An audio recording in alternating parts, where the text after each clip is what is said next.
Bing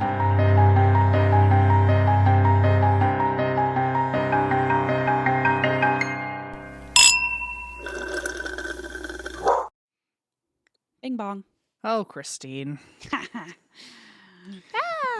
What's going on, my friend? I just saw you, and then we both hopped on Zoom. Well, I saw you in person, and then we hopped on Zoom. We both said, "I miss you." I'm like, we just saw each other, but I don't know. We saw each other not even 24 hours ago? No. Now it's been over 48. 24 hours. I think it was approximately 24 hours that I was on an airplane yesterday. So yeah, it would have been 48 since I saw you. But yeah, we had a good time. We're prepping for the tour, folks. So get ready. We're trying at least. We're trying.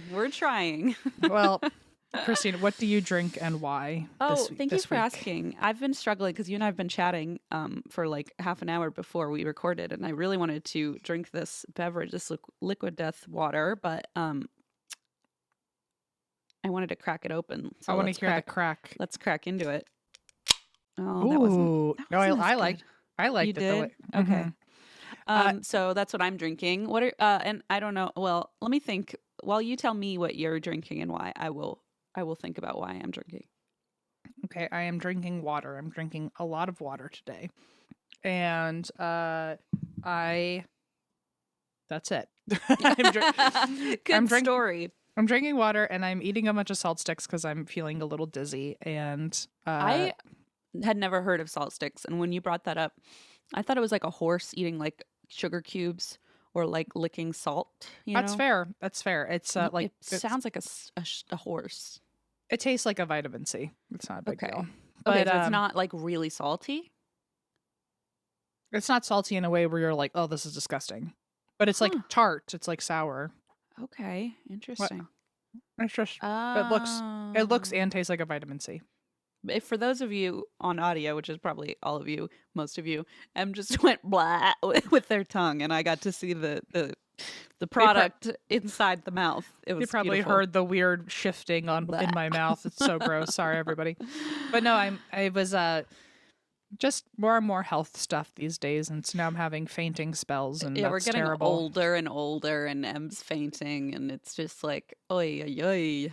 Just another thing to warn people about when we go on tour, that if I faint on stage, well, then I faint on stage. I don't know what to tell you anymore. Then I do my vaudeville performance that I've been saving up in my back pocket. While my deadweight body is limp on stage. Well, Eva will get one of those big vaudeville canes and just drag you off stage while I perform. Just drag me away. The audience. Yeah. Yeah, I mean, I drink today because, I don't know. I mean, nothing like, I feel like we're kind of in a transition phase here because we're like it's January when we're recording this. I don't know when this comes out, but like we're kind of gearing up for a lot of stuff this year. And I feel like we're kind of just in the waiting phase. But Leanna started walking on Monday, like quite a bit. So she's just like hobbling around with she does like lobster claws with her hands while she walks. Yeah. I don't know why, but it's very funny. So Is she running yet? I feel like the second you walk, you can run. Yeah, absolutely. And then she just like face plants, and I'm like, okay, let's take a. And Blaze always says, I wonder where she got her impatience from, Christine. And I'm like, I couldn't tell you. I have no idea. It's over my head. I have no clue. Just like, it's just completely unclear to me where it comes from. But yeah, so I mean, things are good. What's her favorite place to walk to so far? She just likes to walk back and forth to people because when she gets to them, we're like, yay, and she just loves accolades. I also don't know where she gets that from. It's the weirdest thing. So crazy. I can't figure out where she gets her like love of attention and her impatience. It's a bunch of traits. It's got to be Blaze. It's got to be Blaze. Like if you know him, you know. I know it. I know it. You don't even have to know him. Yeah, it's embarrassing, honestly. But yeah, no, I'm excited because we're gonna be rehearsing the show soon, and so you're coming to visit me. We're not gonna say what dates, just in case. I don't know. But we're coming to visit each other to practice again for the show, and it is a little stressful, but just because we don't totally know what we're doing yet.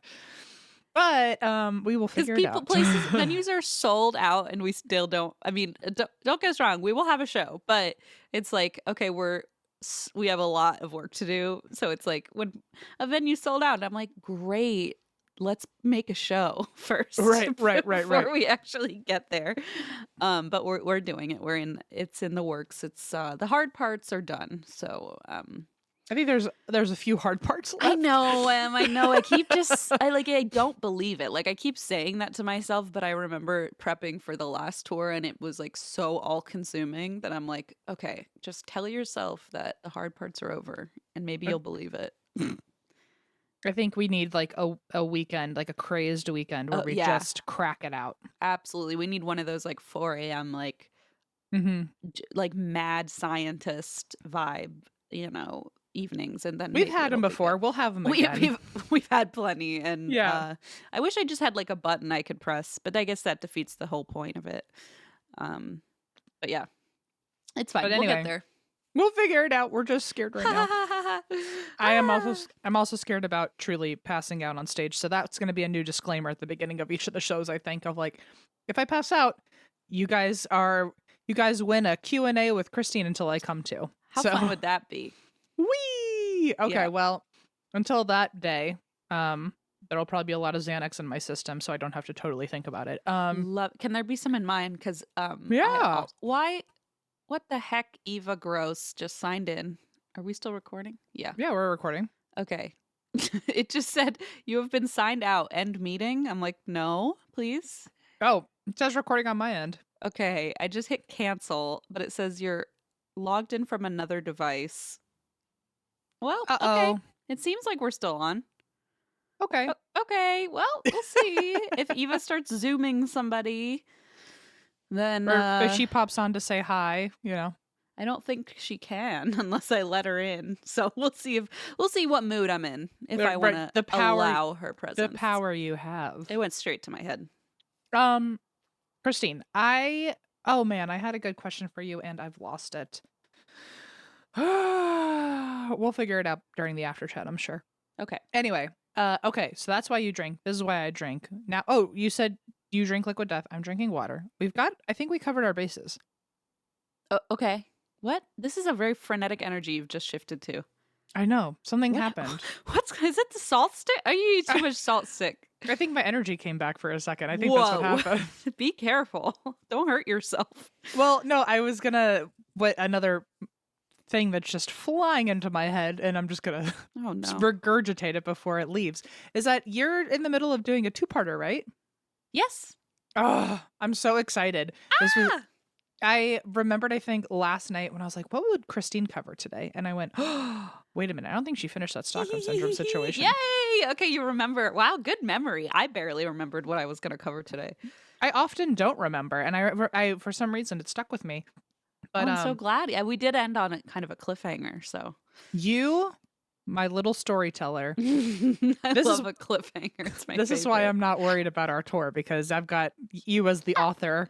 What if it's just a bunch of cliffhangers and then we don't ever... The cliffhanger is if one or both of us become unconscious on stage and we fade to black, and then they have to come back next year to get the other half of the show. So one of us fades to black, and then then the curtains fade to black. And then so it's just like the whole show just kind of crumbles. Oh, good times. I can't wait. Well, I officially have, I guess, since us recording, this is the first ghost story of the year, because last week was the Banshee. But this is a ghostly one. I love ghost stories. I don't know if you know that about me, but oh my god, we should have a podcast together. We should be friends. I went to a dinner last night and I had to explain my job to people, which was just the worst. Lol. And because then it's like I just stumble through it. You think after all these years I'd have a clean cut answer. But it's so hard because it's so bizarre and there's so many pieces to it. Like there have been times where I just like it doesn't. I know this isn't accurate, folks, but like I'll just say like comedian, because I don't know what else to say, but I'm trying to think of something distinct. And like sometimes I'm on a stage saying things to make people laugh. Jokes, right? And like sometimes I say jokes here. I don't know. But like to say paranormal investigator or true crime podcaster, it opens itself up to so many And like I wrote a book questions. and I Way hunt too many ghosts. questions. And Yeah, it's sometimes I a don't have time to answer the tour. It's a questions. Yeah. lot. It's a lot. Yeah. I don't have time to answer everything sometimes. And I was at this dinner and I was like, how do I keep this kind of like, so I don't accidentally like steal some sort of light in the room. Like I want to hear about other people. And if I say like, oh, I go on tour and also we ghost hunt and all this stuff. Like I was like, how do Boring. Yeah, just like I want to hear about all these other interesting people. I just talk about ghosts and crime. Everyone's got a comment about ghosts, and it's even like some people who are skeptics and they're like, do you really believe in that? And so like I get the whole gamut, and sometimes I'm just too tired. I just don't want to talk about it. And I just want to eat my sandwich. God. Just like I came here for dinner. I want other people to talk while I eat my dinner. So please. Anyway. Just somebody else entertain me. But I just had a moment last night where I was like, oh, how am I going to explain this? And anyway, I don't know how we even got here. I don't know. I'm telling you, your energy is in a cool place today. Like I don't know about cool, but yeah, cool was the word that came to mind that seemed diplomatic. But yeah, like maybe totally crazed energy. I don't know the right word, but like maybe. Do you watch Z-Way? Have you watched Z-Way or clips of? I have no idea what that is. Okay, you would love it. But there's a segment that she interviews Drew Barrymore, and Drew Barrymore just talks for like 10 fucking minutes, and like the tangents she goes on that she creates for herself are incredible, and she totally gets away from the question. Creates for herself. I love that. And I feel like I'm having a bit of a Drew Barrymore moment. So honestly, could be so much worse than a Drew Barrymore moment. I love that. Anyway, I'm sorry for my energy today. It's all over the place. Listen, folks. I'm loving it. I'm absorbing it. I'm just basking in it. I'm just worried for other people who were not basking in it. They'll be fine, okay? Back to the ghost story. Let's do that. Because at least I have a list of things to say here. Super. Okay, so this is the story of the Tower of London. I've been there. Have you? What was it like? It was spooky. Well, that makes sense. Because they're like, hey, I was like 10, and they're like, hey, this is where they like executed people. I'm like, oh, cool. A lot of people. Actually, you know what's so weird? A bunch of different websites had different numbers where one of them said only 2 executions happened here. And I went, I beg to differ. False. I'm no time traveler or historian, but I can pretty much guarantee more than 2 executions happened here. You sit on a throne of lies. Yeah. And then there were other sources that said like hundreds of executions. I was like, that sounds more right. I feel like all your stories have these wild number ranges. That's part of my problem with my side of the storytelling. With yours, you've got like cold hard facts left and right. It's usually pretty down to the digit. Yeah. Yeah. And if anyone's like, oh, well, if someone ever said anything about my research, it's like, honestly, at some point, I just got to pick a narrative, just like folks. Pick your source. Right. Exactly. I'm like, I can tell you that everything's wishy-washy about this, but then I just repeat myself every day. It's like the time we went to Texas and you talked about the Alamo and everyone in the audience had a very differing opinion from one another and people were starting to bicker with strangers in the audience. And I was like, okay, this is a very controversial topic you picked. I really should have not gone to San Antonio and done the Alamo where it was great because it was like clearly people were very invested, but like people were not having it with some of the facts. And then some people were having it with not the other it was chaotic. That was weird. I remember having to like reel in the audience, but they were like heckling each other. Bickering. I was like, excuse me, this is our show. I was like, I'm really hoping that this doesn't make you guys all hate me, but we gotta keep it down. Let me go. Yeah, like you and I are the only ones allowed to bicker. Okay. I almost wanted to make people raise their hands and be like, who agrees with this bullet I'm gonna say? I feel like you may have done that, and I think sounds right. Yeah, I feel like you may have done a little audience participation, and they were more than ready for that. Yeah. Oy. And then anyway, that was quite a day. That was also the day that Avengers came out, and I couldn't go because we had a show, and that was miserable. I've never lived it down. I've never lived it down. I think about it every day.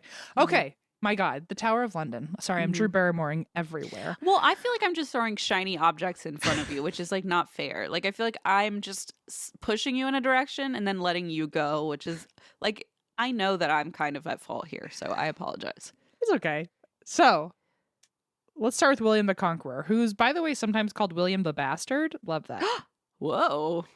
He was the first Norman ruler in England, and after defeating the Anglo-Saxons and taking over England, he basically decides that he needs to build a massive tower fortress to protect himself because he probably just pissed everybody off. Right. And in the 1070s, Oh which, my what a goodness. year. Oh my goodness. Good times. I know. Just as a silly American, that means nothing to me. In the 1070s, he builds the Tower of London, and he even used stones from Normandy, I guess as an homage to himself. And the tower took 20 years to build, which I feel like if you need protection immediately, Yeah. bad call. Like a quarter of your entire lifespan is taking it a little far. Yeah, like at this point, you've already found a different place to stay safe while you're waiting for that place to be built. So just stay there. But I guess you know? once you start, it's like, well, I might as well wait this project out. Yeah, it's like I already spent the money. Yeah. So over time, like at that point, he might be fine with England, and no one wants to hurt him. And he's like, oh well, now I'm building this freaking tower. What do? I guess I should execute hundreds of people or two, depending on or two. who retells the story later. So over time, future kings and queens also add more things to the tower, including new walls, defensive curtains, moats, and basically anything to further fortify the structure. Nowadays, the fortress is made up of 21 towers because 20 wasn't enough, and it is this lavish castle and was lived in for centuries. It was also used as a mint, which is interesting. Like for coins? Mhm. Oh. It minted all the currency in the nation. Oh my gosh. And it also was a armory weapons storage space. Mm-hmm. It also was a space to protect all of the royal valuables, which, speaking of royal valuables, have you been keeping up with this Prince Harry nonsense? Not even a little. Not even. I'm like the least royal interested person that exists, I think. My friend, his book is crazy. Well, I saw it on Goodreads and I just clicked in to see what the consensus was, and then I quickly clicked out because I was overwhelmed. So in one of the chapters, he talks about how his penis got frostbite. Oh my God. And then he had to apply medicine that smelled like his mom's lipstick on his penis. It's really crazy. What the F? Okay, maybe I'm slightly more interested now, but I'm still not invested enough. But I like to hear you tell me about it. Let's put it that way. The way he was able to insert narratives about his penis a few times was very silly. He calls it his todger, by the way. So. I don't. Okay. Oh, there you know. Anyway, so speaking of like the crown jewels, you know what I'm saying? Speaking of his Tower of London. Yeah. And his Todger of London. Royal subjects. And so anyway, this fortress was known to protect royal valuables, which is exactly the sentence you could say about his underwear. So nowadays, the fortress has 21 towers, and many people died there for many reasons. Some of them were just natural causes, but there's also some violent reasons, and the tower still has a reputation for being violent. So in the 11th century, the very first prisoner was incarcerated here. 11th century, that's... I don't even want to do the math. 1000s. Okay. Yikes. Thank you for that. So 1,000? Is that what that is? Yeah. Okay. Between 1,000 and 1,100. BC. Okay. BC, not BC. I'm sorry. AD. My mistake. This is a real nightmare for any historian. They've turned it off. Any historian, for any normal person, this is a nightmare. They're like, how do you not know? Okay, 11th century. This was the first prisoner was incarcerated. And do you know when the last prisoner was executed here? Started all the way back in the 11th century, and now 1705. In the 1940s. Really? The last person was executed for treason because he was spying for Germany in World War II. Oh my gosh. Oh my goodness. So lots of death. Wow. So during its time, the tower held hundreds of prisoners. Some of them were Catherine Howard, Anne Boleyn, and Lady Jane Grey. All of them were executed here on the Green. And Lady Jane Grey, who's also known as the 9-Day Queen, she was crowned as a teenager. There's the really famous portrait of Right. I think it was her execution was the painting. She was crowned as a teenager, but she was quickly denounced for Mary Tudor, aka Bloody Mary, in episode 90, folks, if you want to go listen to that. But she wasn't Catholic, and Lady Jane Grey wasn't Catholic, and Mary Tudor was, and so people picked her over Lady Jane Grey, even though she was the rightful heir. And even her own father denounced her to save himself. Oh, jeez. So she gave up the crown to Mary. She did it willingly, okay, you can be queen. But then she charged Lady Jane Grey anyway with high treason and sentenced Jane and her husband to death. Oh my God. Which, I mean, her name's Bloody Mary, this can't be it's probably the nicest thing she's ever done. Yeah. In 1554, Jane, who was 16, she first saw her husband get beheaded, and then she was also beheaded. And Jesus. She's now considered one of England's most cited ghosts. Wow. Fun fact: Lady Jane Grey is not the namesake of Lady Grey tea. I don't know if you knew that there was a Lady Grey tea. Did you? I do. Yeah. Okay, good, because But it's not her. Not Lady Jane Grey. I think I thought it was. It was named after Lady Mary Grey. Oh. And she is married to Earl Grey. Sure. Right. Well, that I knew, because I'm like, well, Earl Grey. Well, Earl Grey, Lady Grey. I was like, well, I assume they're married. Oh, I literally never put the two things together my entire really? life. I was blown away. So his name is Earl Charles Grey. Okay. And I was like, oh, are you telling me Lady Grey and Earl Grey are married? Yeah. It blew my stupid mind. I had Earl Grey last night, and I was know, it's like your favorite. I'm surprised. Oh my God. It took me. Anyway, if anyone else is as slow to the update as me, that's me. All right. So her Lady Jane Grey, her husband was named Lord Guildford Dudley, of course. Wow. What a name. I want that to be my new favorite tea. That tea would have some psychedelics in it or something. Yeah. I don't know. That's a magic mushroom tea. That's, Lord Guildford Dudley. That's actually, it would probably have I don't know. Fucking really gold leaf or something. something crazy. So he was the one who was beheaded before his wife was then beheaded. And now he is seen as a ghost sitting in his cell and weeping, which is very sad. Oh, especially geez. because he was just, I don't know the whole story, but it sounds like he was just married to her. Wrong place, wrong time. Yeah. Yeah. And because Mary didn't like her and people she loved had to die. That's how it sounds with no information in front of me. Absolutely agree. So Lord Dudley is also said to be responsible for the word Jane etched into one of the walls on the grounds. Okay, that's sad. That really fucks me up. Sad. She is sometimes called the White Lady because, of course, there had to be a white lady. Always a lady in white. And Jane is said to be seen in white, wandering sadly. She doesn't speak, and she's often seen by the guards, the staff, and visitors. Oh my goodness, spooky. On Christmas Eves, she's said to leave the grounds on Christmas Eve. She leaves the ground and she can be seen wandering the ruins of her childhood home, which is at Bradgate Park. Ooh, I just got goose camp from that. I wonder why Christmas Eve. Also, on New Year's Eve, she is seen again near her childhood home, but in a coach, like a ghostly coach. And she's being pulled by ghostly horses, and they're heading towards church, and then the whole thing vanishes. That would be so cool to see. Well, apparently it's like fucking clockwork, and you can just go on New Year's Eve and witness this, which Great.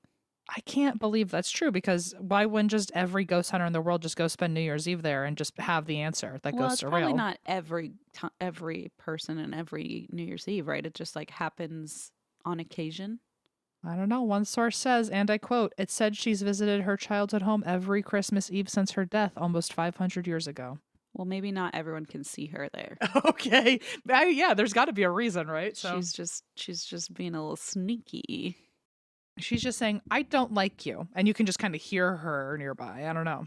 Yeah. But anyway, in 1536, which we are very slowly time traveling back to the present, Anne Boleyn, second wife to Henry VIII, was imprisoned and executed for her adultery. Mm. And she's buried in the in the towers of London's parish church. Oof. In the 1870s, the chapel was locked for the night, but the captain of the guard saw a light through the window. And when he looked inside, he actually saw, like, this is like a wild haunting to experience. He saw Anne Boleyn's entire procession with knights and Anne's ladies in waiting, all praying and walking the chapel. And he even saw Ugh. Anne Boleyn herself, but she did not have a head. I was gonna ask. Oh my gosh. Ooh, spooky. Which, like, it's one thing to see, first of all, a celebrity ghost. Let's start there. Big, big. Then you see the entire funeral procession, and she doesn't have a head. First of all, then how do you know that it was Anne Boleyn? A million people got beheaded. Just wondering that too. But maybe it was like her frock was extra fancy. Yeah. Maybe it was, I don't know. Also, I she don't didn't know. have a head, which I think is a pretty good clue. Okay, that's true. But so many people on the grounds lost their head. That's true. Maybe one of them was crashing her procession. Maybe you just saw a random procession. It was very fancy, you know? For a headless person. Right. I'm not trying to gaslight this guy from the 1870s. Yeah, and but I feel like you are, though. like, I want more proof that it's Anne Boleyn. Like, did the dress of the body without a head say, this is Anne Boleyn? No, but it's probably like a royal gown. Yeah, that's fair. It's definitely someone fancy. That I know. I wasn't there, you know, if I could go back a couple only. centuries. I know. If only. I would know better than anyone, you know. You would be able to look at a headless person and say, I know which royal that one is. I know it. It Thank smells you. like my mother's lipstick. That must be Harry. It was just like the sickest line I've ever seen in my life in a book. And the fact that it was like the Duke of Sussex. Wait, you didn't read the book though? My TikTok is covered with the audiobook. I feel like I've read it at this point. Okay. So in 1864, there was another guard who actually saw Anne's ghost wandering the courtyard. I guess she had her head here. Interesting that she picks and chooses who gets to see her head. She was dressed in white, so maybe she's a whole other lady in white. Interesting. Okay. She did not respond to him confronting her. Maybe he thought that she was just a random woman, and he was like, you got to get the fuck out of here. Yeah. And she was not saying anything to him. So he wanted to intimidate her. Gross. And he charged at her with his bayonet. Okay, idiot. What are you going to do? Like stab this random lady? Yeah, what a call. Like, you could have just been louder or called for backup to, like, walk with you. You could have just not bayoneted her. Yeah, anything else. Really, anything else is fine. Anyway, he charged at her with the bayonet, and he basically runs straight through her. Which, like, that means he committed to stabbing That's through what I'm her. saying. Like, he was literally like, she's not responding. I'll intimidate her by stabbing her through the stomach. What? It would have, I mean, this is still, I don't agree with this, but it would have been one thing if he pulled out the bayonet to seem threatening with no intention to stab a random woman just because she's not talking to you. But let's just put it this way. If the Banshee were nearby, that guy would be so fucked. Oh, screwed big time. So, here's the thing. I guess then, when he ran through her and realized it was a ghost, he freaked out and his superiors almost charged him with fainting and abandoning his post. But somebody nearby, a general, had witnessed the entire thing and testified that there really was a ghost. And wow. So somehow he got off scot-free. If you faint on stage, I'm going to charge you with fainting during your royal duties or whatever. With abandoning my post. I mean, yeah. I technically would be. So I would understand. I won't bayonet you though, so I can promise that. Thank you. I would like everyone in that audience to testify that they saw the whole thing, and I really just had a fainting spell. I was just very dizzy.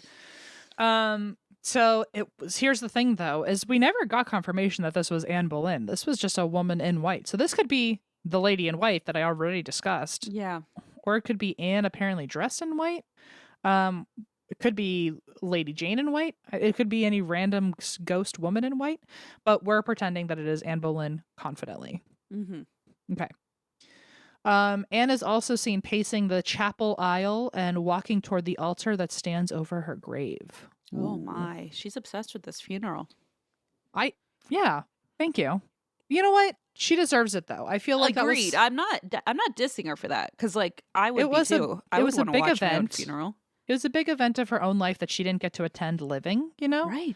Might as well. I'm already so pissed that I have to miss my own funeral. I know it's the thing I'm saying. Like you want to know what people are eulogizing. You know.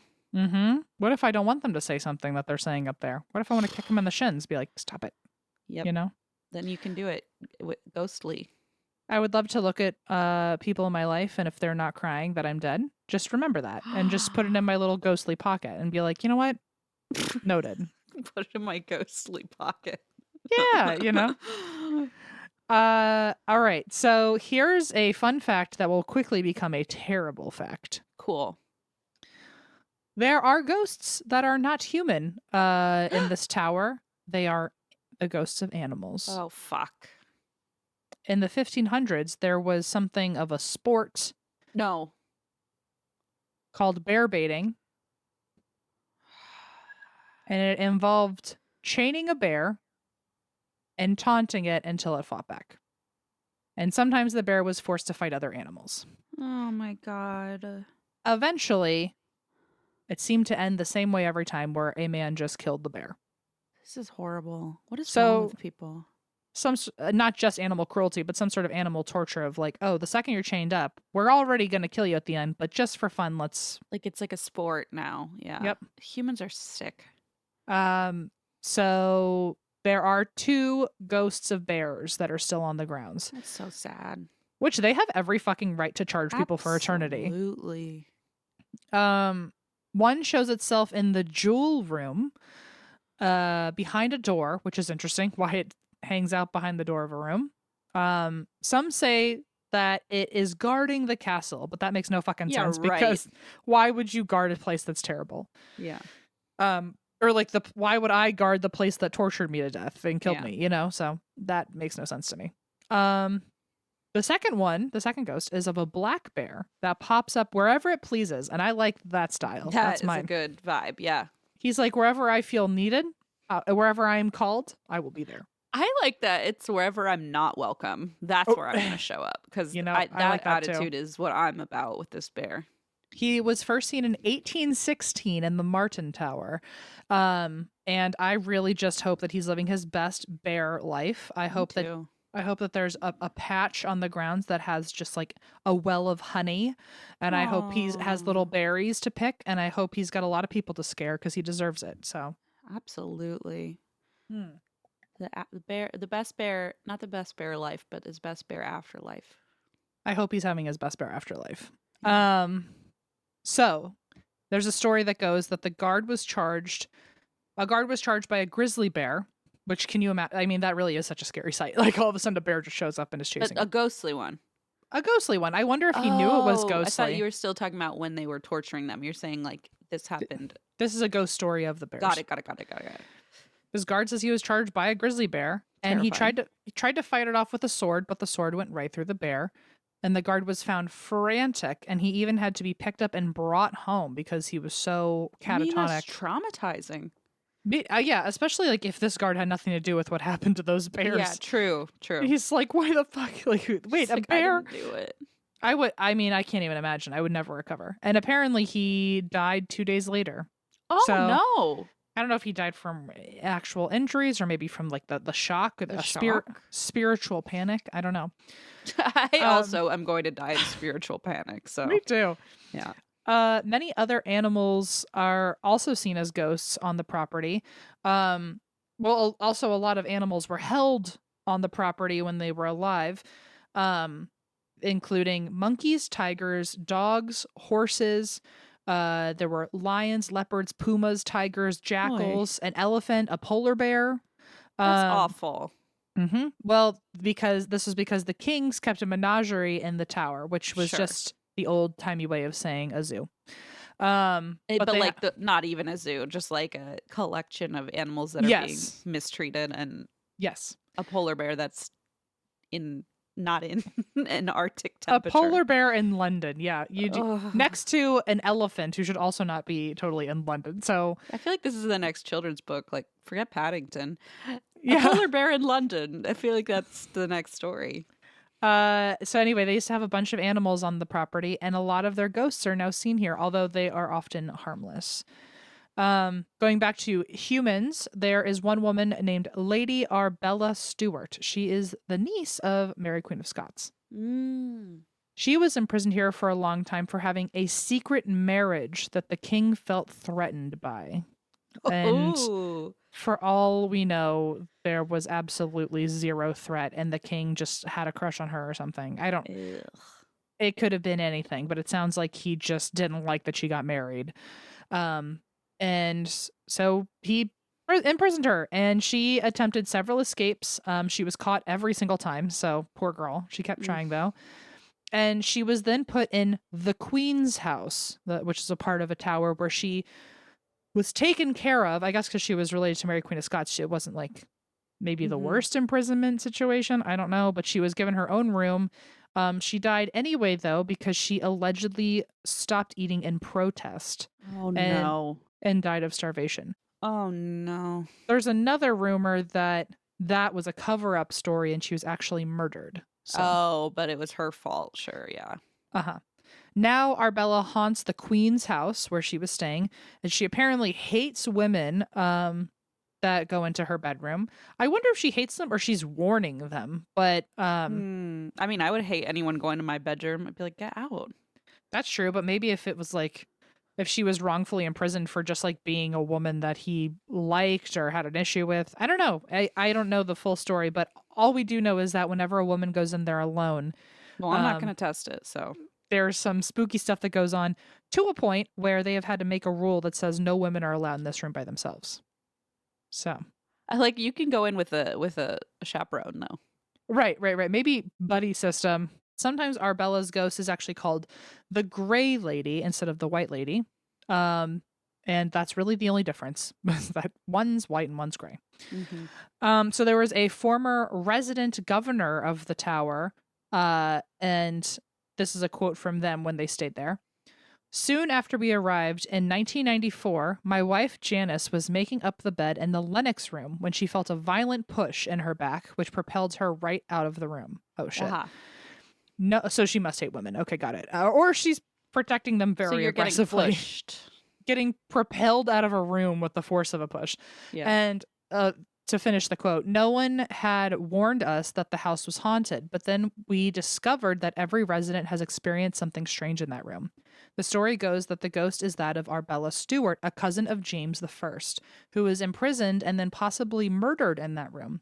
Several women who slept there have since been reporting waking in terror in the middle of the night, feeling that they were being strangled. So just in case, we made it a house rule not to give unaccompanied women guests the Lennox room. Okay, so she hates women. Oh my gosh. Okay. Wow. Yeah, it sounds like she does not like women. Okay. There's another story here, another ghost story, not about Arbella, but of the Lost Princes, which I Mm. hadn't heard this before, and it just goes to show how far behind I am in royal family drama. But in 1483, King Edward IV died, and his brother took in his two sons, who one was 12-year-old Edward V, who was going to be the future heir, and 9-year-old Richard. The uncle immediately moved the boys to the Tower of London, and allegedly for their protection, that's why he brought them to the tower. But the princes were never seen again after moving in. Oh no. A diplomat living there at the time, he said that he used to see the boys around the tower at first, but soon they, quote, began to be seen more rarely behind the bars and windows until at length they ceased to appear altogether. Already there is suspicion they have been done away with. Oh, that's terrible. And everyone suspected their uncle, who became King Richard III, Of course. of killing them so that he could then have the throne. It's terrible. But then again, he was the king, and no one can accuse him of something without consequences. Sure. So everyone just, I guess, let it fly. And 200 years later, a 17th century construction crew found a chest that was 10 feet under a tower foundation Oh with no. with the skeletons of two boys. No. And That's terrible. these bones were given a royal funeral at Westminster Abbey. And in 1933, early forensic experts said that the bones matched the ages of the princes. Hmm. But there are historians that still argue that this maybe isn't the two boys, in which case that means there's 4 children that Yeah, are I missing. don't love So, that. Yeah, I don't like that any better. right. So anyway, now I don't know if it's because their bones were dug up and properly buried or if this was happening beforehand. I don't know the beginning of seeing these apparitions, Hmm. but people claim to see 2 boys in the tower they were staying in, wearing nightshirts, looking scared, and holding hands. Oh, come on. Other That's so times, sad. other times though, they have been seen looking happy, giggling, running around, and playing together. Okay, that's good. So their personality changes with the day. Same. Right, yeah. Can relate. So that's the ghosts of them. In the same tower, there's also the ghost of Sir Walter Raleigh, who was imprisoned on the grounds multiple times. He originally stayed there for over 13 years, and he's now seen wandering the tower with the princes. So there's quite a few ghosts in that area. That's the White Tower. Then there's the most gruesome execution that ever happened on the grounds of the tower, which is in 1538, and it was Margaret Pole, the Countess of Salisbury, who I wonder if she is in charge of Salisbury steak. Potentially. A food, by the way, I have not heard about since we were children. Do people not make that anymore? I don't know. I don't know if I ever knew what it was. You know how like people used to eat like olive loaf and you like just never hear about it like anymore? Jello'd foods. Yeah. Like I what feel like happened to Salisbury steak? I feel like that's a very 80s thing. But Really? I I could be ate it wrong. all the time. What is it? I don't even know what it is. I don't. Let's look it up. Sorry, tangent. Ew. Salisbury. Combined It was like ground beef, breadcrumbs, ketchup, dry mustard, Worcestershire sauce, bouillon, and some salt and pepper. I don't know okay. about It that. was like a Looks go-to like a meat. meal. It was like a go-to meal in my cafeteria. But I feel like it was cafeteria food for a lot of people. No, Cafeteria food? I thought you meant at home. no, it was like it was like school lunch food. Whoa. No, we never had that. Oh, wild! I ate it all the damn time. Okay, hang It on. looks like a meatloaf, kind of. Which it I looks guess like a meatloaf. maybe they made meatloaf and called it Salisbury steak to sound fancier. Maybe. Oh, what happened to Salisbury steak? Okay, although frozen foods are it was a frozen, maybe that's why it was also lunch food. They just threw it in the microwave for us. Yeah. Although frozen foods are still popular today, the portioned out TV dinners of yesterday. Okay, that doesn't give me what I want. Since Salisbury steak had become synonymous with frozen meals, its traction has began to decline. Oh. So it was like a very like quick and ready type of food. Yeah. Okay. Well, I mean, people also always say meatloaf is a school cafeteria food, and they're very similar. So sorry, hang on. There's an article. Dr. James Salisbury, a germ theory pioneer, invented Salisbury steak to combat illness against Civil War troops. whoa. What? I am going to read this article later. There's an article that's called "The Interesting History Behind Satisfying Salisbury Steak." A close cousin to the hamburger. Okay, well, I can't wait to read that later. I can't wait for you to read that later and then tell us all about it next week. That's why we drink. I have started.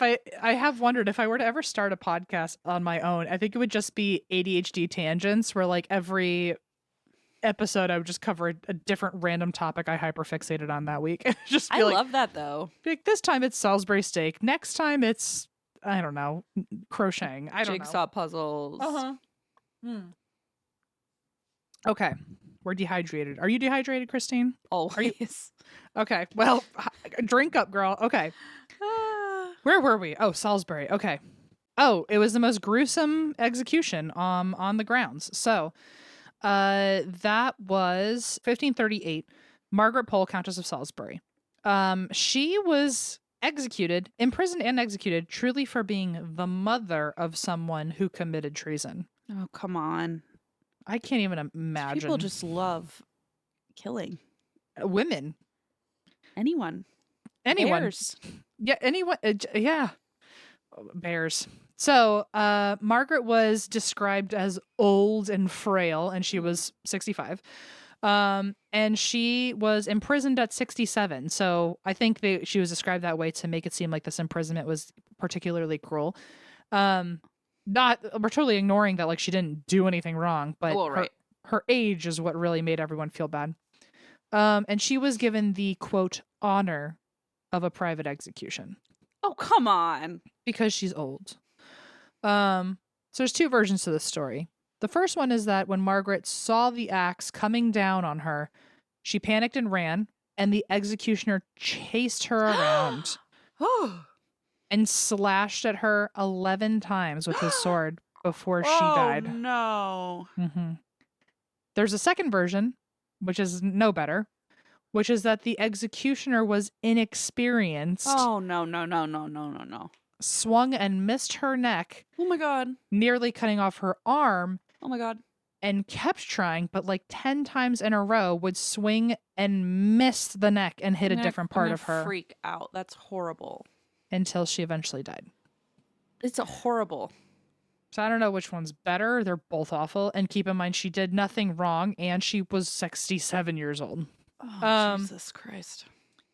People now hear her screaming on the Tower Green. Of course. Others have seen an apparition of her running away from an axeman. There That's are horrible. other ghosts in some parts of this castle. For one, people hear footsteps in the halls, which were, I guess, at one point monks in their sandals on the stone floors. And in 1957, in the Salt Tower, one man saw a cloud of mist with the face of a young woman in it, which Ugh, spooky. creepy. Like a cloud inside and it's got a face? Absolutely not. A cloud inside. I was like, something's very wrong here. That alone would have gotten me, but the fact that it's also like anthropomorphized into a human is really freaking me out. In the same tower, there is the ghost of a Jesuit priest named Henry Walpole, who a Jesuit priest. Did I say it stupidly? Is that what happened? You said preach. I don't know. Oh, shit. Well, it sounded like you were like saying, "Hey, preach," you know. Oh, like I was trying to be cool. I wasn't. It didn't work. There's a priest named Henry Walpole who was tortured for naming other Catholic contacts that he knew. And he wouldn't give them up. And I guess he died. And now people see a yellow glowing thing that gets brighter and brighter until it fills the room. So some golden light. Oh. They also hear murmuring like someone praying, and they feel ice cold fingers on their neck. Ooh, okay. Yeah, the rest of it's okay, but last one got me. that's not good.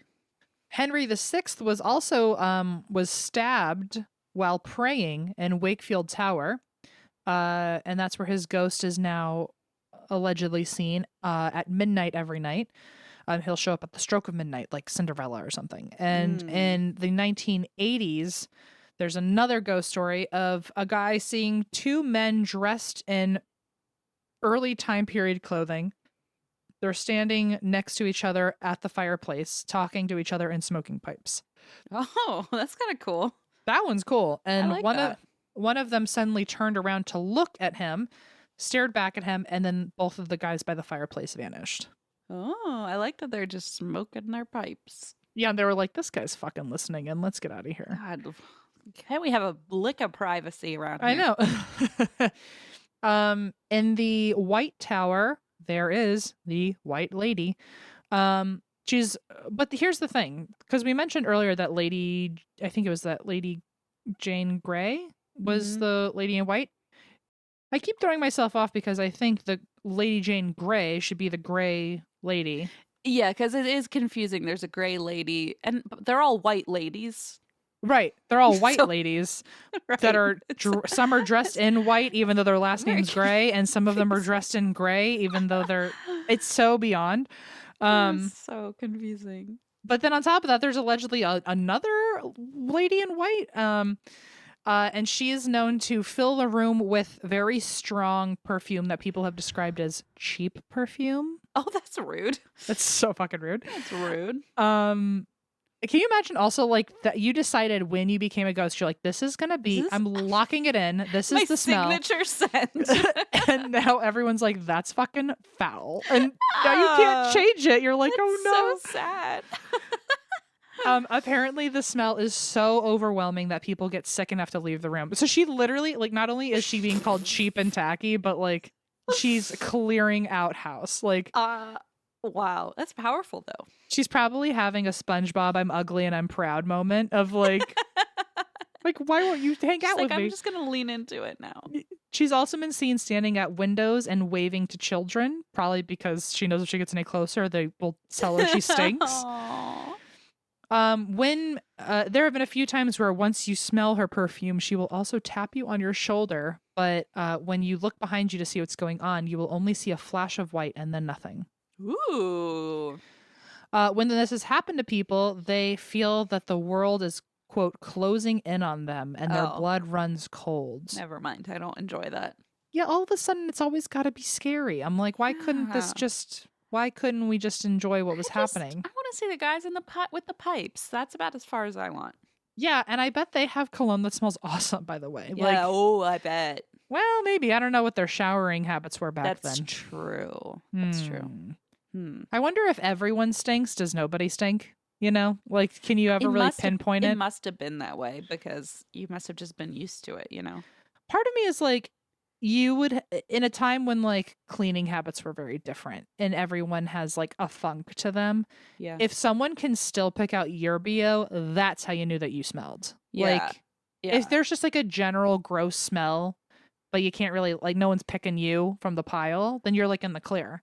Yeah. I wonder like if it's like when if somebody else like just stretches and their armpits are exposed and everyone's like, oh dear God, you know, like is that how you know you're the stinky one? That you need to take at least one more bath a month. Yeah. Just one.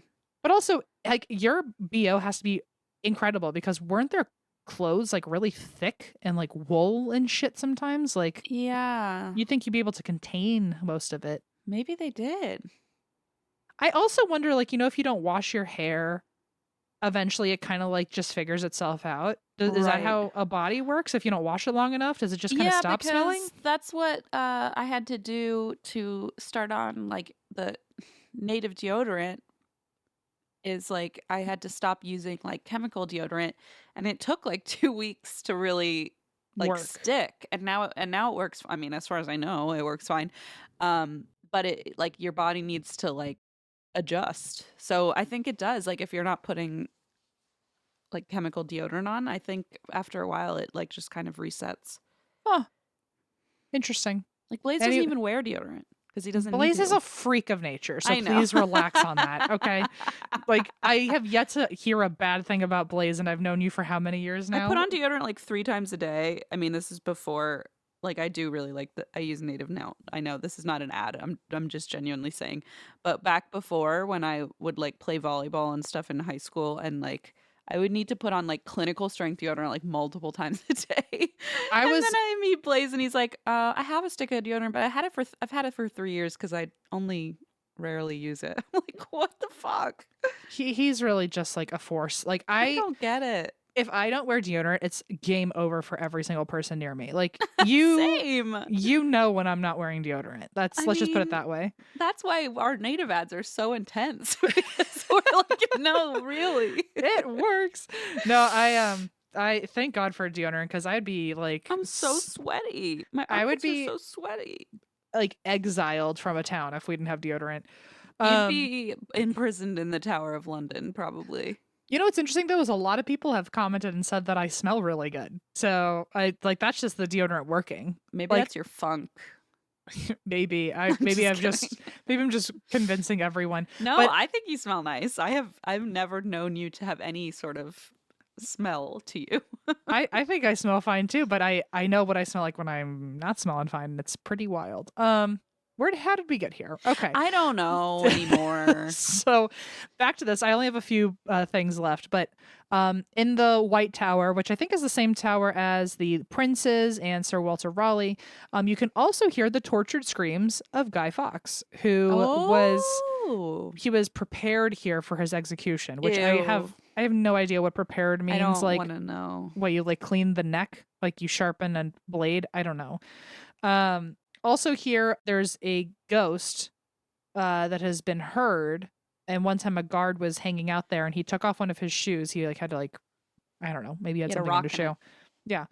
And all of a sudden he heard behind him a voice say, "There's only you and I here." Ugh. And he responded back, "Just let me get this shoe on and there'll only be you." So, Because I'd be running out the yeah, freaking he was door. like, "Give me about a 60-second countdown and that we won't have this problem anymore." I'd be like, I'm out of there. I don't need my shoe. You can have it. Yeah, take it.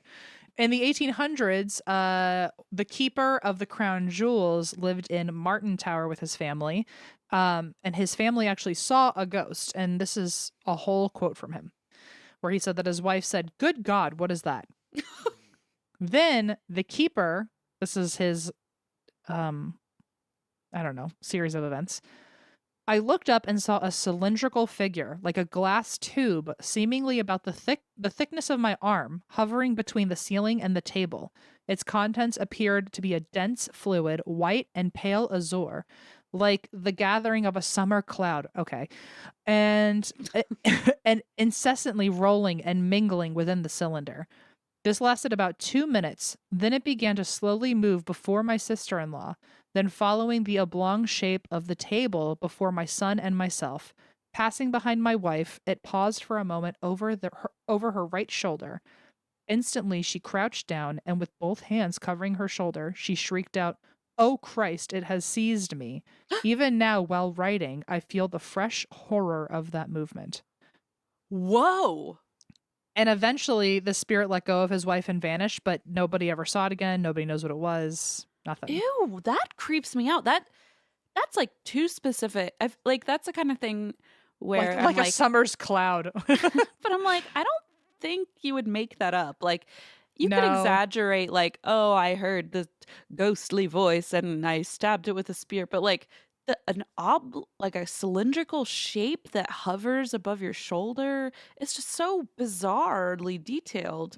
You know what's so What weird is is that? because it's so different than any other ghostly thing I hear about, I don't know if that makes it more or less credible. Like, I'm like, It makes it more to me because I'm like, what a weird thing to make up. Like, yeah, that's true. why would you make that up? I mean, I'm sure someone would, but like, if all these multiple people were like, no, this strange cylindrical object was hovering above us, like, It's odd. It's it's very a odd. weird story to make up. Wouldn't you make up a story about like, oh, and then this soldier appeared and like, I Yeah. don't know, you could say you saw Lady Grey or you could make up a bear. I don't know, but a cylinder?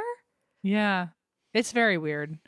What do you think it And is? I have no idea. And the fact that it was like passing through everybody and like, or Ugh, and it can grab you?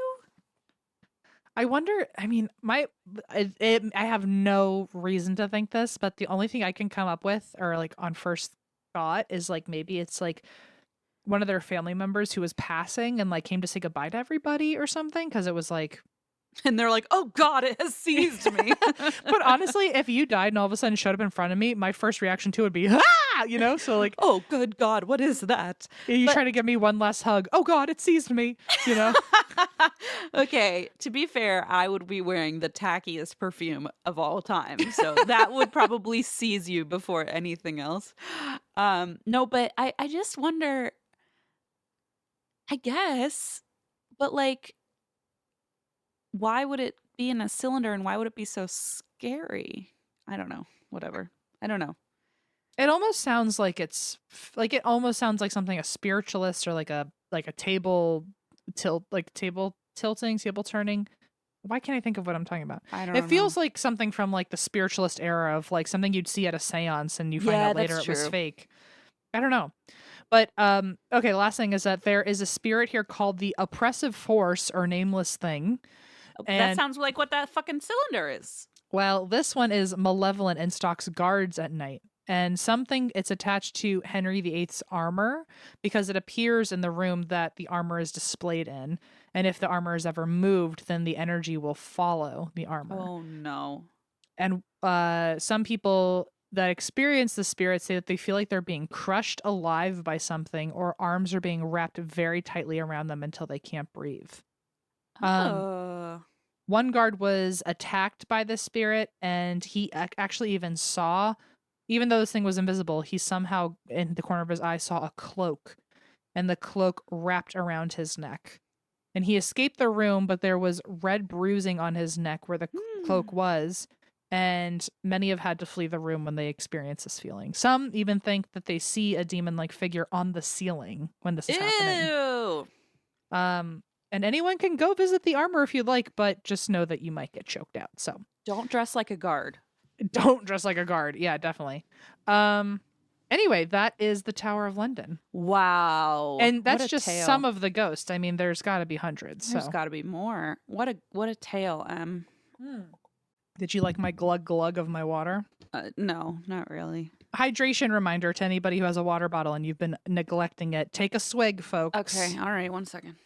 Take a swig. So your water, what's the word? I don't know. Okay, we'll do it at the same time. I'll do a little gluggy. Ah, good job, everybody. I'm very proud of you. Hydrate. If you're drinking a glass of wine, that counts too. Yes. just drink something. That's all that matters. Yeah, that's all that matters, right? Doctors? Yeah, right? You get it. Okay. All right. Okay, we're going to talk about the Stockholm Syndrome, the rest of the story, part 2. I don't want to say what do you remember? That's a very open-ended question, but how much of a... I don't remember names. Okay, but okay. I do remember that there was one guy who goes into the bank. He says, I need an exorbitant amount of money and my friend freed, which, by the way, I don't know, maybe I'm just hoping for things, but it just feels, I feel like there's something queer going on. I feel like there's... I don't think so. No? I feel like they're just very, very good friends, and he was willing to go rob a bank to let him out. The second guy was just like a folk hero, so people were just like obsessed with him. He was like a celebrity, remember? Like people, I know. Yeah. I mean, maybe this guy had a crush on him because he was known to be quite handsome, but I don't think they got together or anything. Damn, I just want everything to be a little gay all the time. Me too, trust me. And if it were, I would be like aggressively highlighting that aspect of it. But unfortunately, there's also some other sexual stuff that happens. Oh, shit. Not between them. So I have a feeling it was not mutual. Even if there was some queerness happening, it wasn't mutual. Damn. Okay, I was just manifesting. But, okay, so he says, I need this guy out. They bring the guy to him, which is like the cops. And just like let him in the bank. Just let him in. Now the two of them are in there with, I think, 4 women. And then they find this one guy later. Who's hiding. Who's hiding. And they're all like, we don't want to hurt any of you. We just like, they basically were like feeding them or something at some point and slowly earning their trust, and not even like, I don't think strategically earning their trust. They just happened to be gaining their trust because the police kept making so many mistakes and like did not know how to handle a hostage situation. And they were like, you know more than I do about this story. They were bringing like, they thought someone else was in there that was the shooter. So they brought that guy's little brother in and just basically sent in a minor into a hostage situation to find nobody he knew. And then oh no. They were just doing all these things where like the only thing they're not doing is saving these people.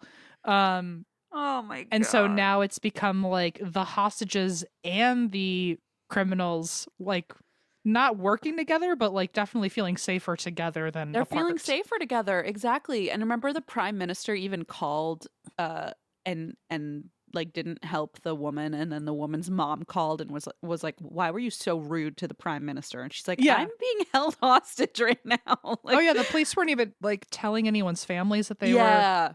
They found out later that like their families they found out when the criminals let them call their families. Like, you're being what?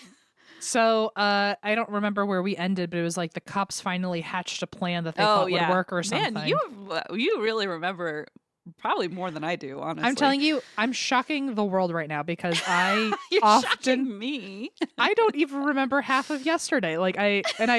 No offense, I hope you don't take it, but like I No, really no, I after certainly don't. I'm but just impressed. after you tell a story, it stays in my brain for about a minute, like a couple days, and then after that, like we're already on to the next true crime, and just all of the information I usually mean, gets so it's a lot muddled. to take in and then absorb. Like, Yeah. especially, I always find too when you're telling me a story, I'm telling you a story. It's I feel like we're like on because we're like doing a show, like we know other Hmm. people are listening, and so part of me thinks my brain turns off a little bit, like I think so too. There's the something memory about it. part. I'm not like absorbing it as intently because I'm like responding and, anyway. But yeah, so I do not know. I definitely don't take offense. I'm just incredibly impressed because you Get basically reminded me of things I had forgotten. get used to never Yeah. being surprised again. That was maybe a Get one and used done. to So never being surprised again. Okay, so let's see. So mental health professionals at this point are like, okay, to rescue these hostages and hope for the best outcome, we have to resolve this ASAP. And so they tell the police, like, figure it out. You can't just leave them in there they've been in there for days. Like, you can't just hmm leave them in there forever. So, in a final effort to end this unfolding drama, police hatch a plan.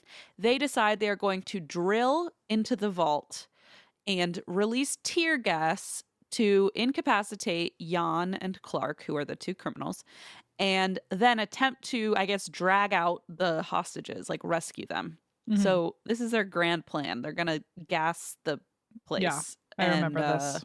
hope to incapacitate the criminals and take the hostages out. So they consult with a chemical weapons specialist who says it will take way too long to knock these guys down. Like they're not just going to like breathe and then fall over. It's going to Hmm take a lot longer, and that would give them time to harm the hostages. So they're like, this is not a good plan because if they know they're being gassed, like, and they only have a Yeah. few seconds left before they are knocked unconscious, like they can do something erratic.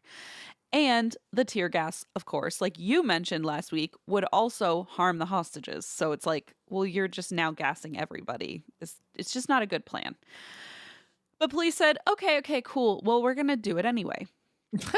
So that's good. I love when you consult with an expert, a specialist in their field, and then say, cool, but I don't care what You're you right. say. Yeah. I'm doing Yeah. it anyway.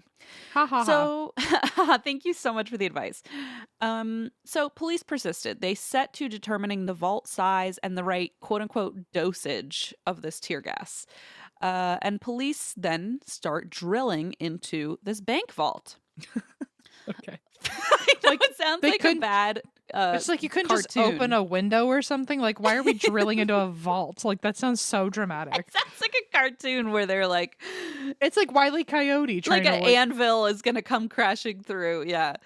So they start drilling into the vault. And of course, the noise of this inside the vault is overwhelming and terrible. And that's what I'm saying. Like did they think no one was gonna they notice? were going to notice this drilling. Yeah. So over the surveillance microphones, they could hear the women screaming, "Don't stop, help, please," because it was so Mm. loud and unbearable. One officer started shouting that the men must be raping Kristen because of the screaming. And it Oh, was like, oh, no, you're just bursting their eardrums, asshole. that's the most I don't even know what to call that, but like just so not taking responsibility, like just No.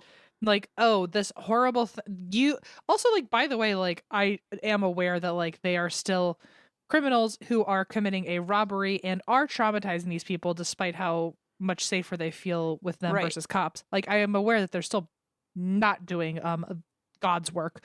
But but at the same time, like they're not doing anything nearly as bad to be given that kind of blame or that kind of reputation of like you must be doing this as you're holding a massive jackhammer trying to Yeah. gas everybody. Like it was just that feels so gross. There's Like something so like so intentionally, detached. yeah, So it's detached like from you said, just like humanity. putting the blame elsewhere without even thinking. And by the way, this has bad consequences because all of a sudden these like headline, like people hear this and they're like, what, one of the criminals is raping one of the hostages? And Mm-hmm. so headlines. Like, it just becomes like news that this is happening when like this guy just said it.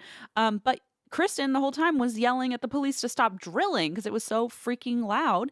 And Mm. one officer did realize this and said, no, no, she's yelling at us to stop drilling. But the others basically like shut him down and said like, no, no, we're going with our version of the story. So gross. And so Kristen later said that during this time when everyone was like shouting and accusing and whatever, and she was trying to explain herself, Clark held her hand to calm her down, which made her feel, quote, enormously secure. So like really they are bungling this to the point that the people holding them hostage with weapons are like the heroes, you know? It's just it's a and like crazy the irony situation. of like, oh, Yeah. she's screaming because she's terrified of the people that are Yeah. actually making her feel better because you suck. Because you're doing a stupid thing that experts told you not to do. Wow. So some people even thought the horrible noise of the drill would help them because it would wear down Clark and Jan emotionally. That's how loud this was, that they were like, this will be like psychological torture, but then also to the victims. So it's like, this is not a good situation. And at this point, Jan is panicking because he hears them drilling in. He realizes, okay, they're going to gas us, you know, and he was terrified of the situation, and he, for whatever reason, was terrified of the lasting damage that like tear gas might do to his body. So like the weapons specialist had said, he started rigging up an explosive to fight back. Oh my God. Because he realizes what they're going to do. And so Clark tells him to stop because if Jan blows them all up, that would do way more damage than tear gas. And Jan was like, nope, I'm doing it. I'm building an explosive. It's just like, oh, yeah. So he yelled at the police and he said, I have rigged an explosive that will block the drill. And the officers called him a bastard for abusing the women in the vault. And Jan said, what a shitty thing to say, you know? I have never abused a chick in my life. So they're like really offended by this accusation. And he's very proud of that. He's like, I'm a bad guy, but not to women. So please relax. Love chicks, okay? Yeah, come on. They're snazzy, say. Come on, yeah. Read all about it. Read all about it. I love me a Sally, you know? Oh, God, Sally, take her to the picture show. Okay. So that's actually our new podcast where we just talk like that for an hour every week. We're going to get fired from podcasting. What do you mean, say? Come on now, Sonny. Come on. The women shouted that they were unharmed and that the men were not harming them, but it was the police ensuring their demise if they didn't stop drilling. They were like, you are going to get us killed, police, if you keep drilling. So Jan screamed that he put the women under the line of the drill, so any more drilling they did would drop concrete on them and hurt them. Ugh. He said Sven was standing on a chair within its path and would be killed if they kept drilling. So the concrete would fall and kill him. So on the phone, Brigitte pleaded for the release of Clark, Jan, and the rest of the hostages. Everyone around them was yelling. Jan, the police were yelling. Jan said Sven and the women would die if the police kept drilling.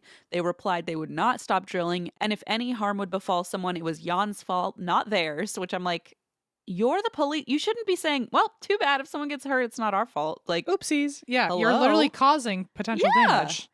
So it seemed like nobody was thinking of the hostages as like people who could make their own say, or, you know, neither side is putting them in a safe position. They're caught up in this like weird senseless battle between Jan and Clark and the police. So eventually Jan did move everyone out of harm's way to the back of the vault, but this was all just like a crazy commotion happening. And he put a blanket over their heads, because I assume because of the tear gas.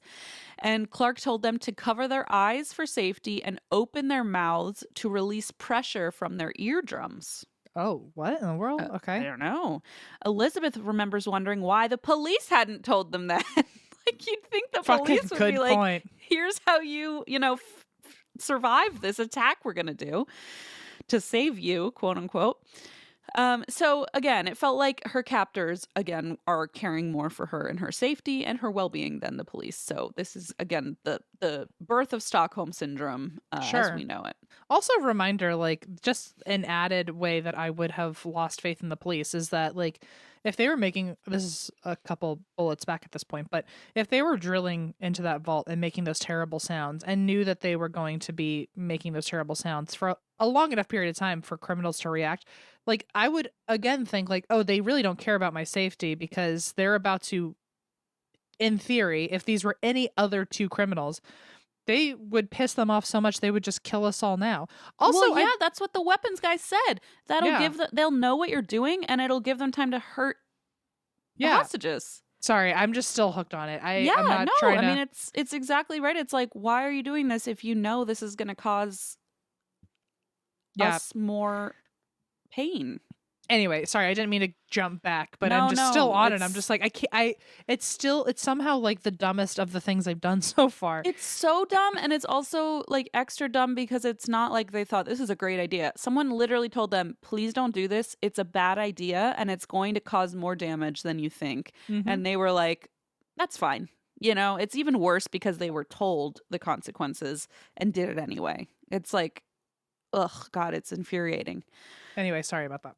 No. So Jan's explosive that he had rigged did damage the drill, and concrete began to fall from the ceiling.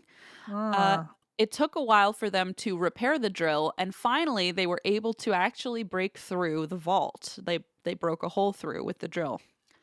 Police told Jan he had 20 minutes to send his gun and explosives up through the hole on a wire, or they would commence their tear gas operation. The drill had damaged an electrical wire and the light went out. So now they are all sitting in the dark. Extra creepy. Clark, meanwhile, asked them to send down water and tampons because one of the women had started their period. A true gentleman. He's like, I gotta get you some tampons. To not even be grossed out, by the way, that's a real man. Oh, and then the women heard the police laughing about the tampon thing. That alone, the rage that would come out of my body. I mean, it's just like so infuriating. Like, I would want to throat punch them. Like the criminal is more a feminist than you. The criminal can be like, right? Yeah, this is a natural part of a human body. And the police are laughing at you or as like, they're risking tampons. Like, really? As they're risking up. your life. As Grow they're risking up. your life. I really, that would be the last thing to do me in. That would have been like the first, like, and final. I would have been like, you're done. Yep. So yeah, of course they hear police laugh, and of course that offends all the women, you know. It's not just like the one who's on her period. So Sven yelled, "We need some menstruation pads. Do you know what that is?" And then Clark shouted, "Tampons," and police are just laughing. And they refused. They were like, "Nah, we're not sending that down." Like, really? Truly, I immediately loss of complete faith. Totally. Like, they clearly don't even give a shit about the basics, you know? So police refused to send tampons, and instead they readied to gas the vault. But Jan had concocted another plan. In the dark, he had fashioned 4 nooses. Oh, shit. Yeah. He leveraged them up high and then put them around the hostages' necks. Wait a minute. Okay. He said if the vault were gassed and stormed, the hostages would hang. And imagine, you know, they tear gas a place, hostages presumably fall unconscious. They're going to hang in it. Yeah. They're hanging on a rope. So this is now the newest development in this nightmare. So Clark told police to stand down, and police refused. They said they would gas the chamber. And Sven took the line and said doing so would seal his fate. With Sven as the hostage, the male hostage. He said doing so would seal his fate along with the women's, and they would all be killed. And police said they would get them out as soon as they could. And Sven said, yes, well, if you turn on the gas, you do not have to get us out. You can bury us in the same place. You can bury us here because we'll be dead. Like, sure, you know, yeah. He basically said, well, you know what? No reason to come get us because we'll already be dead. Everyone is just exhausted at their wits' end at this point. And one officer asked with tears in his eyes, what are we going to do now? Like, they were just so at a loss at this point. God. So police are like, you know what? We're going to withdraw the gas. And they did. And they covered up the hole in the ceiling. Oh, okay. They held a press conference. announcing that they would all go home and rest. And they did. Oh my So God. they just went home and slept. And they stopped talking to Jan and Clark.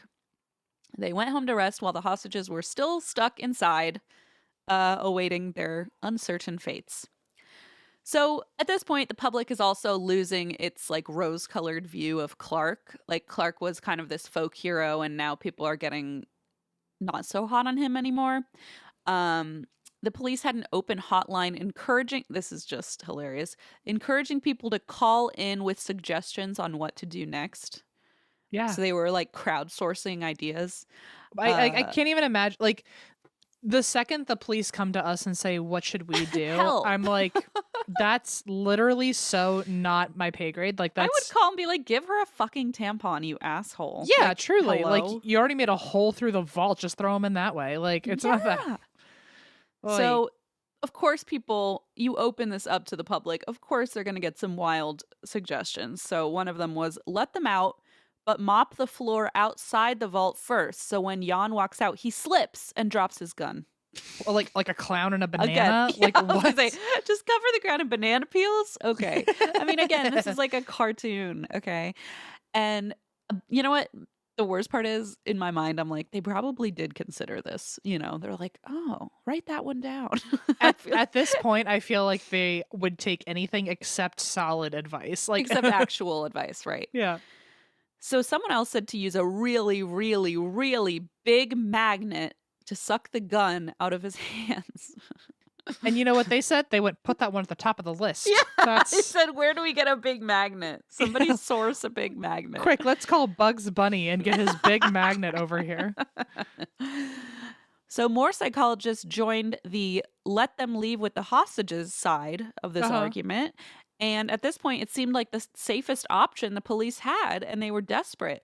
So thankfully, meanwhile, in the vault, Jan let the hostages out of the nooses. Thank God. And police listened in as the whole group chit-chatted about everything. I mean, at this point, they're just in there. Like, what else are they going to do besides just chat?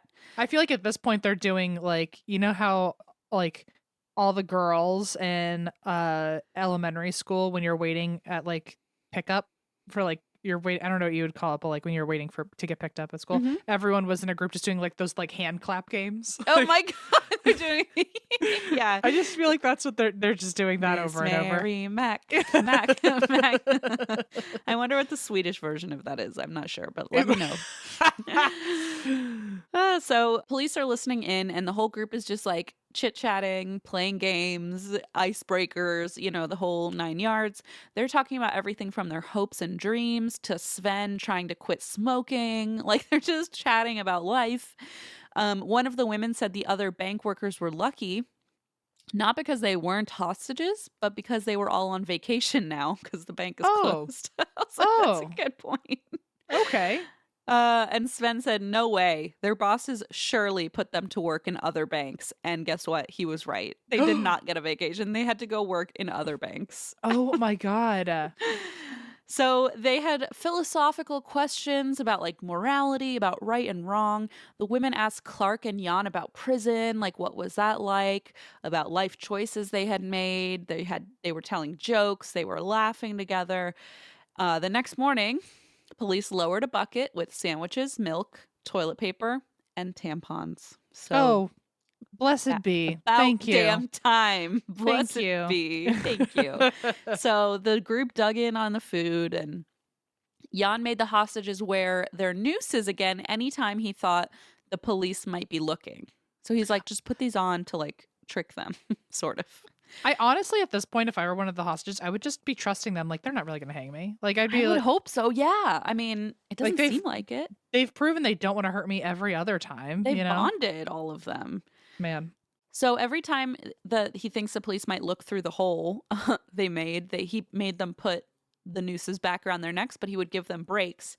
And Clark whispered to them, going off your point, that if the gas really did come, he would cut them all down to save their lives. Yeah, like, it seems like this man is a lot of things, but he does not want to be a murderer, especially to women. He really doesn't. Like, neither of them do. So they stood in shifts, and Sven volunteered to take the most time spent in the noose because he wanted to give the women more of a break, and Jan told him that was very respectable. I mean, Sven, I hope, grows up to be a hometown hero. Yeah, I Just hope so too.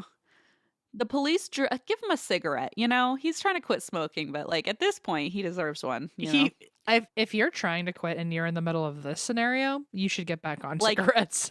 yeah, honestly, if nothing You're else, allowed. you deserve at least a smoke, okay? Just a puff of someone else's, Come on, So the police drilled 6 more holes in the vault, and the gas plan was suddenly back on the table. So Jan shot up through one of the holes and caught an officer in the cheek with a bullet. Like, Oh, just wow. shot through it and managed to hit this officer. And when this was announced on the radio, they heard people and the people inside the vault heard this. They started cheering. Like, What? Sorry. So they announced it on the radio that one of the officers had been shot through the hole. And so the hostages started cheering when they heard this, when they got the news on the radio. Yay! They were like, Jan's bullet hit one of the cops in the face. Yay! That's how you know we've all really bonded, when you're all high-fiving. Seriously, like that's how you know they've turned on you, Yeah, and it hit him in the cheek. It didn't kill him, thankfully, but still, like, oh my God. So on the final night of this whole hostage situation, ambulances were on standby outside of the bank. They had oxygen, blood, anything else they might need to treat potentially major trauma, depending on how this played out. Right. So the police asked the media to stop reporting on new developments to avoid alarming Jan or Clark, because they had a radio down there and they could hear what was going on. So the radio station said, sure, and then announced the arrival of the ambulances anyway. So now they knew that things were getting heated. Yeah. So at 9:05 p.m., the hostages were not currently in their nooses, and police unleashed the gas. Everyone collapsed, coughing and choking on the gas. Earlier, police had locked the vault from the outside so that they were stuck in there. Inside, the hostages screamed and begged for the police to open the vault and let them out, but police would not release anyone until Jan passed his gun up through one of the holes they had drilled. Wow. Okay. So Jan yelled, "I will not sacrifice you all. That was never my intention." And he surrendered the gun to the police. Yep. Wow. I actually didn't see that coming. Yeah, I know. Me neither. Police opened the vault. I mean, I did because I know the notes. Okay. But, when I was researching, I also didn't see that coming, to be clear. Police opened the vault, but they couldn't get anyone out because they were blocked inside by random debris. So they were still trapped. Meanwhile, no one was sending down a wire for Jan to surrender his gun. Interesting. Like, how's he going to surrender his gun if you don't give him something to put it on? He's just going to throw it really high and hope someone catches it? What in the world? What a dangerous game that would be. So he kept yelling, announcing that he surrenders and demanding the wire so he could give them the gun. And it's just not happening. And the hostages, meanwhile, are crying and begging to be released. So the police outside the vault didn't know that they were blocked in by rubble, and they could not figure out why the hostages were not walking out of the vault. Yeah. So they commanded the officers above to pump more gas into the vault. It's just like the biggest shit show. I'm just mad about all of it. Like, it's infuriating. So frustrating. So they tell the officers up there, well, they're not coming out. Pump more gas in. And there's just more screaming as a result of this. Doctors had determined that they only had 15 minutes to expose the hostages along with Clark and Jan before the gas became truly dangerous, and could do lasting damage or kill them. And it had been half an hour of this tear gas. And luckily, the police had made an error, and the canisters sprayed the gas horizontally rather than vertically. So a lot of it was just getting sprayed against the walls instead of directly into the hole. So it was sort of like just hitting the sides of the hole instead of down into it. Like you said, luckily they made a mistake. And I know. Unsurprisingly, they made a mistake.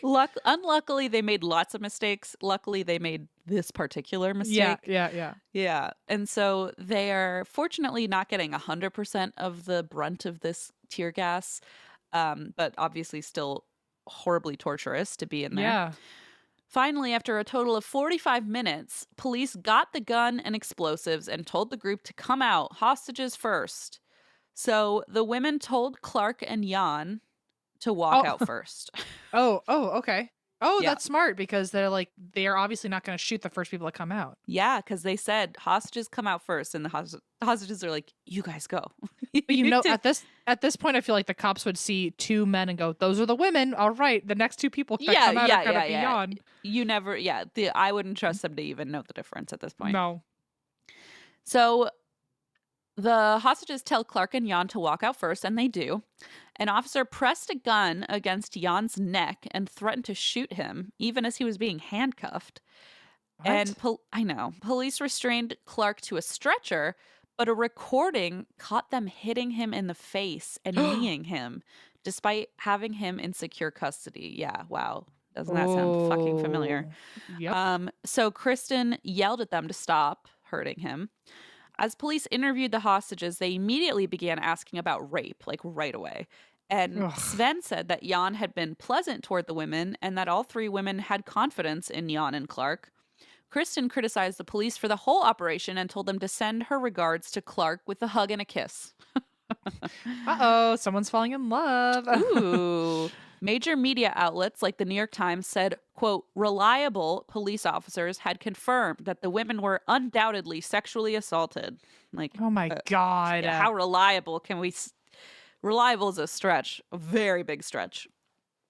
Psychiatrists reported that the hostages simply had shell shock, which is modern day or PTSD. former parlance for PTSD, and couldn't accurately describe what they'd been through, including rape. So that's why they weren't saying that's what happened. Yikes. Ugh. Swedish psychiatrist Niels Bejerot, who worked with the police, coined the phrase Norrmalmstorg syndrome. And Norrmalmstorg was the square where the bank was located. So they were calling it the Norrmalmstorg robbery. So he coined this term, calling it a syndrome, and then this later developed into Stockholm Syndrome, which I think was probably easier for English-speaking folks to say than Norrmalmstorg, which I'm also probably not saying correctly. Fair enough. But yeah, so he coined this phrase, Norrmalmstorg syndrome, and then it later became Stockholm Syndrome. Got it. So one police officer named Morgan Rylander challenged the police narrative after the ordeal. He said that Jan never strangled any of the women, which the women also confirmed. And this was a huge deal because the alleged strangling that they were talking about was the justification police used to send Clark into the bank in the first place. And now they're saying there was no strangling. So why would you send this guy in there? He challenged several other claims police made about Jan's actions, and police ended up stating that Morgan, just like the hostages, was simply suffering from trauma and was just confused about the events. I mean, talk about gaslighting. Yeah.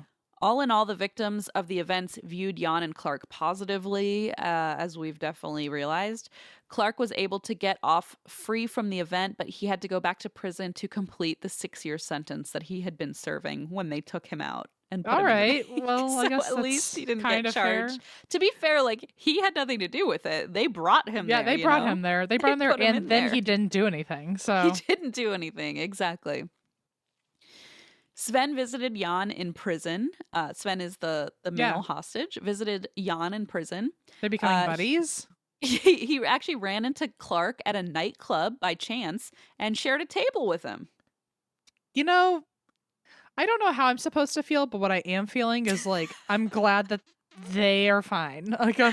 Like I'm glad this is like bizarre. this is kind of like at the end of a rom-com when you get like a year later epilogue. Oh my god, you see everyone getting together and like sharing a drink and laughing about all the hilarities of the past. I can understand the psychiatric a professional confusion about like how can someone share a table with someone who, you know, held them as a hostage, who put a noose around your neck, right? Yeah, but then at the same time, like with all the nuance to the story, it's like they were of the two evils they were dealing with, they were the lesser of the evils, and therefore probably feel less threatening. And they at least were ensuring their safety. And I mean, and talk about trauma bonding with somebody. You're getting tear gas together.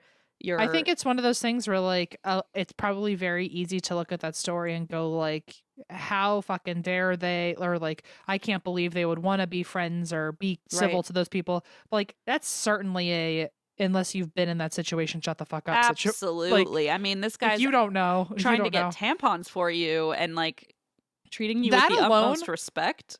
That alone, the brownie points are through the roof. Like I know. a man back then, like especially back then, like Yeah. fighting for you to just get a fucking tampon while the people who are trying to save you are laughing at Or you laughing about it. I for mean, having a exactly. uterus. Like, fuck off. Like, And you're right, like, it's definitely very nuanced, like, don't get me wrong, this sounds very traumatic, and nobody should be held at gunpoint or, like, right. have a noose around their neck to threaten the cops. Okay, I'm fully on board with that. I don't wanna be a hostage in any under any circumstances, but yeah, there's so much more nuance than just that I blanket I story. can understand how it became like a phenomenon Like though, an that us against them almost. like that psychologists wanted to study of like, how does the human brain act this way. I totally get the how wild of a story it is. Yeah, it's, like, fascinating. I think it really does just come down to nuance, and you had to be there,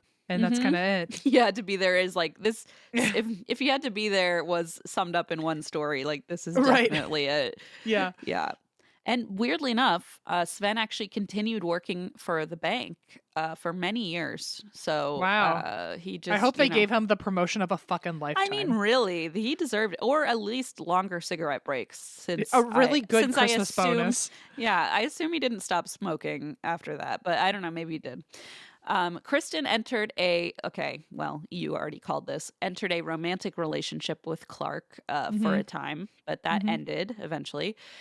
And she struggled a lot with the concept of Stockholm Syndrome, and she felt she was being blamed for the way she chose to survive an unreal Mm. situation. And again, like, I can't imagine how, like, it must have just been the ultimate, like, you had to be there. You can't tell me Yeah. what I was suffering from some psychotic delusion or whatever if you weren't there. Like, I mean, I could, especially like if like one of your big things is you want to find someone who will take care of you, and in one of the most traumatic times of your life, he of all the people was the one taking care of you. I and to be mean, fair, he didn't start this whole thing. yeah, Like, he just showed up and he was he like, just "What the showed up.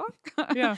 But he did join in on the hostage thing. So, like, for what, it's It not a could great also power dynamic, but it could also be, I mean, there's a lot of people who have survived some really tough things, and I'm trying to figure out, like, not that I have a politically incorrect way, but I'm trying to make sure that I'm inclusive. But um there are stories of people dating somebody or meeting somebody, and they have a really bad experience with them, and will stay in a relationship to try to justify or show that they weren't, oh, you know what I mean? Like, there's I don't know if this was her situation at all. It doesn't sound like that for her, but um there are a lot of people who will get into a relationship with someone who didn't treat them well even before they were dating or something, or maybe they were assaulted by somebody, and they'll choose to be in this relationship because they don't want to seem weak, like they have some agency left in this. And oh, like, interesting. and so maybe it was, I truly do think maybe there was some trauma bonding and real feelings there. That's my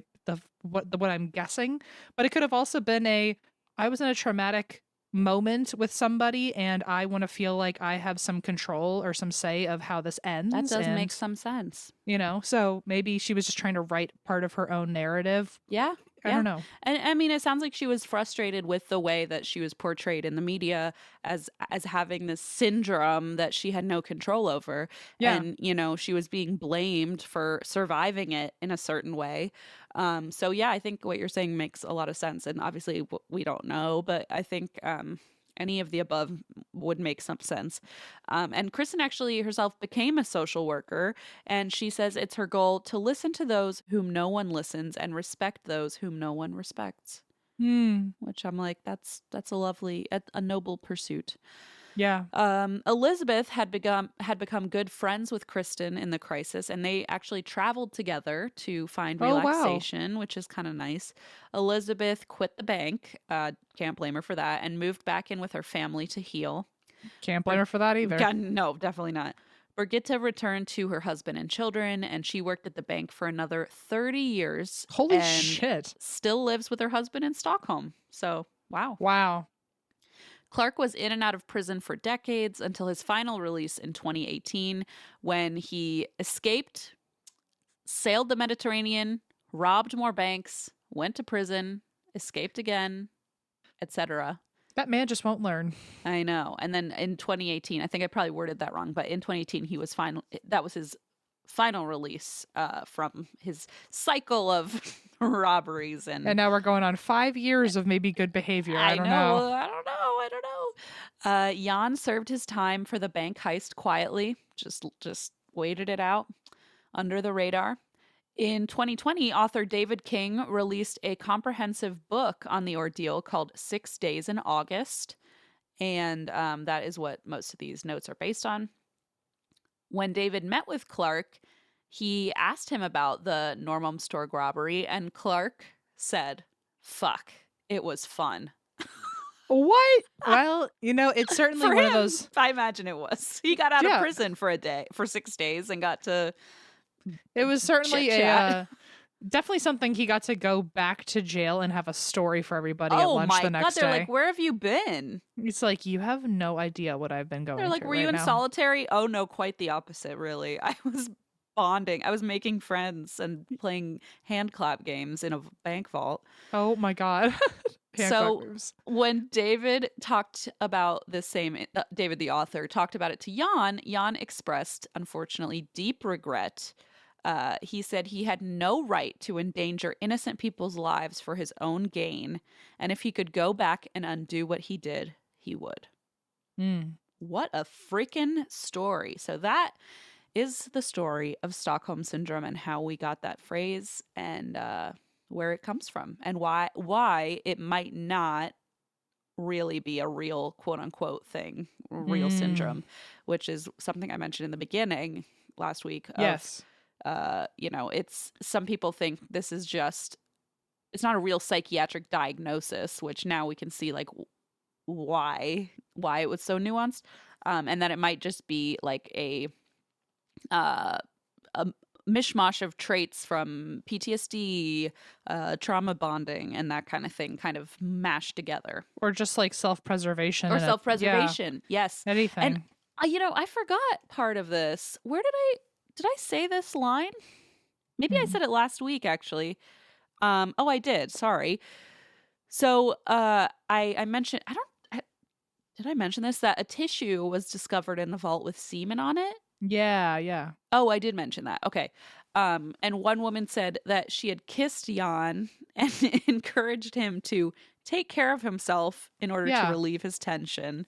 But this was like a survival mechanism. Honestly, it makes so much sense though, because like, get the tension out of this man who has a gun in the room, and also sexually arouse him so he doesn't want to hurt me. It's actually kind of a genius move. Very, very smart. And it worked, they bonded, talk about mental strength to be able to go through with that and not, Yeah. I don't know. I just thought that was really impressive. But of course, everyone then took it to mean, she was assaulted and she just doesn't remember, which is like, fuck off.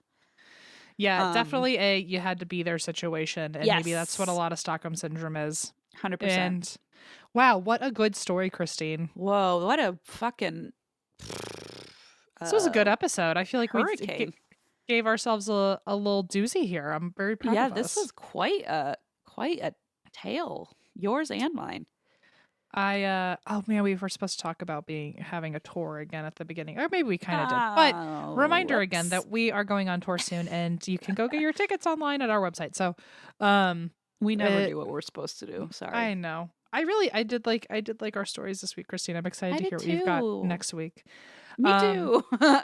Wish me luck. And last week in our after chat, we talked about different types of cereals from the 90s. I think we said we were going to do a two-parter of that, but my God. Now I also want to talk about Salisbury steak and hand clap games. So we might do that have a lot instead. to discuss. Okay. So if you are a member of Patreon, go hop over and check out our after chat after this episode. We'll be waiting. And very excited to see you over there, where we just continue to ensue chaos. Yeah. It never ends. And That's why we drink.